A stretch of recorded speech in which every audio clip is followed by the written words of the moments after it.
बिस्मिल्लाहिर्रहमानिर्रहीम।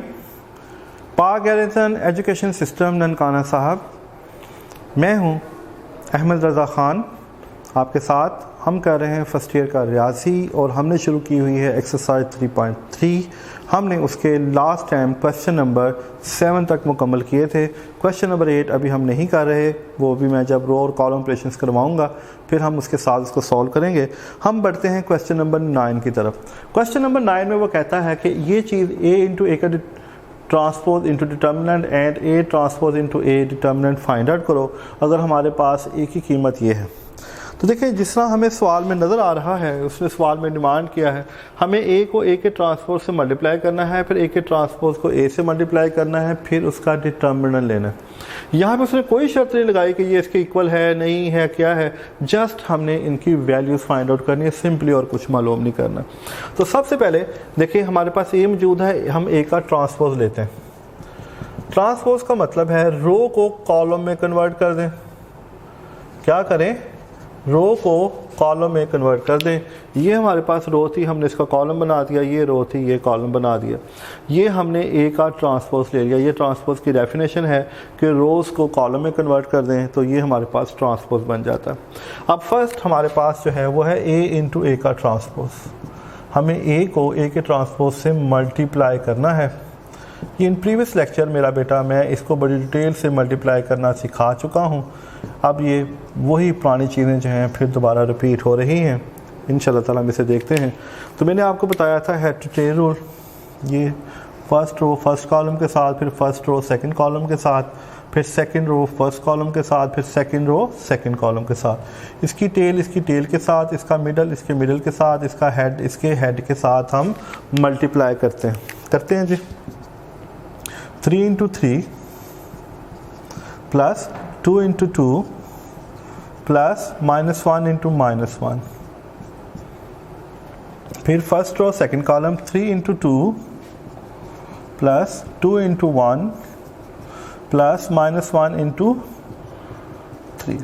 क्योंकि ये माइनस इसलिए मैंने इसकी ब्रैकेट लगा ली ताकि आप माइनस से कंफ्यूज ना हो जाओ। इस तरह 2 into 3 plus 1 into 2 plus 3 into -1, 2 into 2, 1 into 1, 3 into 3, again brackets. अब देखिए ये बनता है हमारे पास 3 3 the 9 plus 2 2 the 4 -1 -1 1, 3 2 the 6 2 1 the 2 -3, 3 2 the 6 2 -3, 4 1 plus 9। ये आ जाएगा 9 4 13 और 1 14, 6 2 12 3 9, 6 2 8 3 5, 4 1 5 9 14। ये हमारे पास आ गया a इंटू ए का ट्रांसपोज। क्या आ गया हमारे पास? a इंटू ए का ट्रांसपोज। यहाँ तक जाने के बाद उसने हमसे डिमांड किया इसका डिटर्मिनेंट, तो हम इसको डिटर्मिनेंट में कन्वर्ट कर देंगे। ये आएगा दिस इज़ 196। 14 को 14 से मल्टीप्लाई करें 196 माइनस 45, तो 196 में से 45 करें कितना आता है? 196 45 1 9 4 5 1। ये हमारे पास आता है 6 2 8 3 5, 4 1 5 9 14, 6 2 8 3। देखें यहाँ पे गड़बड़ हुई, 6 2 8 में से 3 करेंगे तो ये 5 आता है, तो ये भी 5 आता है, तो ये आएगा 25। ये कितना आ जाएगा? 25। और ये हमारे पास आता है 171। ठीक हो गया जी। फिर एक दफ़ा इसे देख लेते हैं ताकि कोई गलती के चांसेस ना रह जाए हमारे पास। देखिए 3 3 the 9, 2 2 the 4 -1 1 the 1, 3 2 the 6 2 1 the 2 -1 3 the -3, 2 3 the 6 1 2 the 2 3 -1 the 3, 2 2 the 4 1 1 the 1 3 3 the 9, 9 4 13 और 1 14, 6 2 8 3 5, 6 2 8 3 5 9 14। अब ठीक है, अब इसमें किसी किस्म की कोई गड़बड़ नहीं। फिर हमारा अगला जो फाइंड आउट था वो था ए ट्रांसपोज इनटू ए। देखिए पहले हमने ए को ट्रांसपोज से मल्टीप्लाई किया, अब ट्रांसपोज को ए के साथ मल्टीप्लाई करना है। तो जो वो कह रहा है, पहले ए ट्रांसपोज की कीमत हमारे पास है 3 2, दिस इज 2 1 -1 3, और ए हमारे पास मौजूद है 3 2 -1 2 1 3 2 1 3। अब ये फर्स्ट रो फर्स्ट कॉलम जिस तरह हम पहले करते थे, फर्स्ट रो को फर्स्ट कॉलम के साथ, सेकंड रो को सेकंड कॉलम के साथ, थर्ड रो को थर्ड कॉलम के साथ, इसी तरह सेकंड रो को फर्स्ट कॉलम, सेकंड कॉलम और थर्ड रो के साथ, इसी तरह थर्ड रो को first column, second and third and so on.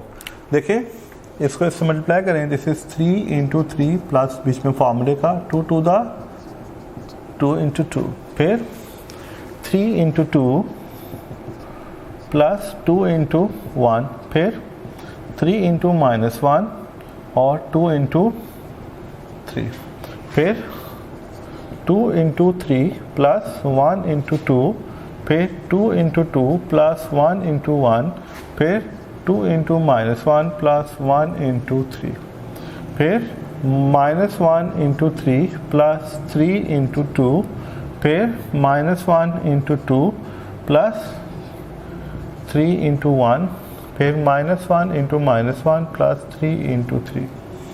यानी इस तरह हमने उसी तरतीब से जिस तरह हम पहले इसको मल्टीप्लाई कर रहे थे, हमने इसको तरतीब के साथ मल्टीप्लाई किया। अब मल्टीप्लाई करने के बाद हम इसको सिंप्लीफाई करेंगे। देखें ये आ जाएगा हमारे पास 3 3 9 प्लस 4, यह आ जाएगा 6 प्लस 2, यह आ जाएगा -3 प्लस 6, 2 3 6 प्लस 2, 4 प्लस 1 -2 प्लस 3, यह आ जाएगा -3 प्लस 6, यह आ जाएगा -2 प्लस 3, यह आ जाएगा 1 प्लस 9, 13 8 3 8 5 1 3 1 एंड 10। ये हमारे पास A ट्रांसपोज इनटू A आ गया। यहाँ तक जाने के बाद एक दफ़ा फिर हमें इसका डिटर्मिनेंट लेना है। तो ये आ जाएगा दिस इज़ 13 8 3 8 5 1 3 1 10। हमें इसका डिटर्मिनेंट लेना है। This is expanding by R1। जिस तरह अभी प्रीवियस लेक्चर्स के अंदर हमने देखा कि हम ये 3/3 का डिटर्मिनेंट है और इसे एक्सपेंड करने के लिए हम वही जो है एक रवायती तरीका इस्तेमाल कर रहे हैं, हम उसी को एक दफ़ा फिर लेकर चलेंगे। सबसे पहले दिस इज़ 13 है, फर्स्ट कॉलम को छोड़ देंगे, ये से ज़रब खाएगा 50 -1, फिर अगली टर्म है -8, हम इसको छोड़ देंगे 10 8 द 80 -3, दिस इज़ +3 8 1 द 8 -15। ये हम क्योंकि हमने बड़ी डिटेल से पहले किया इसलिए इसे मैं डायरेक्ट कर रहा हूँ, तो मेरा बेटा इसका ख्याल रखिएगा। This is 3 × 49 -8 × 77 plus 3 × -7। यहाँ तक जाने के बाद ये हमारे पास आ जाएगा, देखें 49 है, 49 को 13 से मल्टीप्लाई करना, 27 12 13 14 1 9 1 4 7 9 4 13 4 1 5 6, ये हमारे पास आ जाएगा 637। फिर ये आ जाएगा -8 7 56, 5 कैरी 8 7 56 और 5 61 और -21, यह आ जाएगा 637। ये भी -637, इट्स विल बिकम 0। यानी जो हमारे पास A ट्रांसपोज इनटू A का डिटर्मिनेंट है, इसका आंसर आ गया 0। हमारे पास इसका आंसर क्या आ गया? 0 आ गया। देखिए मैं ये सारी की सारी कैलकुलेशन विदाउट कैलकुलेटर ज़बानी कर रहा हूँ और मैं यही चाहता हूँ कि जब भी आप इसको प्रैक्टिस करो, आपके पास इतनी स्किल होनी चाहिए। अगर डायरेक्टली मैं कर सकता था, लेकिन सिर्फ आपको दिखाने के लिए छोटे छोटे से स्टेप कर रहा हूँ, ताकि जब आप इसे सिंप्लीफाई करो मेरा बेटा, आपको इसे सॉल्व करने में सच एस कोई प्रॉब्लम ना आए। देखिए यहाँ पे अब यहाँ से हमने एक चीज़ सीखी है, वो ये चीज़ सीखी है कि A इंटू A का ट्रांसपोज कभी भी A ट्रांसपोज इसके बराबर नहीं होता। और हम ये बात अच्छी तरह जानते हैं कि मैट्रिक्स के अंदर ये वाली प्रॉपर्टी होल्ड नहीं करती। A भी कभी भी B A के बराबर नहीं होता, यानी मैट्रिक्स के अंदर कॉम्यूटेटिव प्रॉपर्टी होल्ड नहीं करती।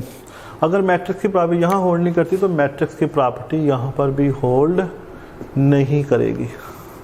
ये चीज़ हमें यहाँ से नज़र आ रही है। हाँ, कुछ स्पेशल केसेस में कोई ऐसा हो जाए तो मे और मे नॉट, कुछ सवालात हम आगे जाके देखेंगे, वहाँ पे कुछ इस तरह के मामलात हो सकते हैं। यहाँ तक सच है, ऐसे कोई भी इसके मामला जो हैं वो हमारे सामने नहीं आएंगे।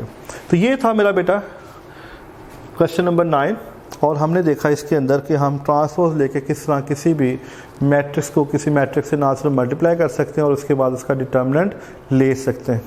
तो यहाँ तक इंशाल्लाह ताला ये बात मुकम्मल है। फिर आगे नेक्स्ट लेक्चर में देखते हैं कि हम इसके साथ क्या कर सकते हैं, हमारे सामने क्या है। तो मेरा बेटा इसे मैं बार बार हर लेक्चर के एंड पे कहता हूँ, इसे प्रैक्टिस कीजिएगा, इसे अच्छी तरह देखिएगा। गैरिसन एजुकेशन सिस्टम आपके लिए बहुत एफर्ट कर रहा है, ये छोटी छोटी चीज़ें हैं, लेकिन अगर आप थोड़ी सी मेहनत करोगे, घर पे बैठ के इसको देखोगे, तो मुझे उम्मीद है इंशाअल्लाह ताला आप इसे बड़ी आसानी से सीख लोगे और ये आपको बड़े आराम से अंडरस्टैंड हो जाएगी। तो नेक्स्ट लेक्चर तक के लिए इजाज़त दें। ज़िंदगी रही फिर मुलाकात होती है। अल्लाह हाफ़िज़।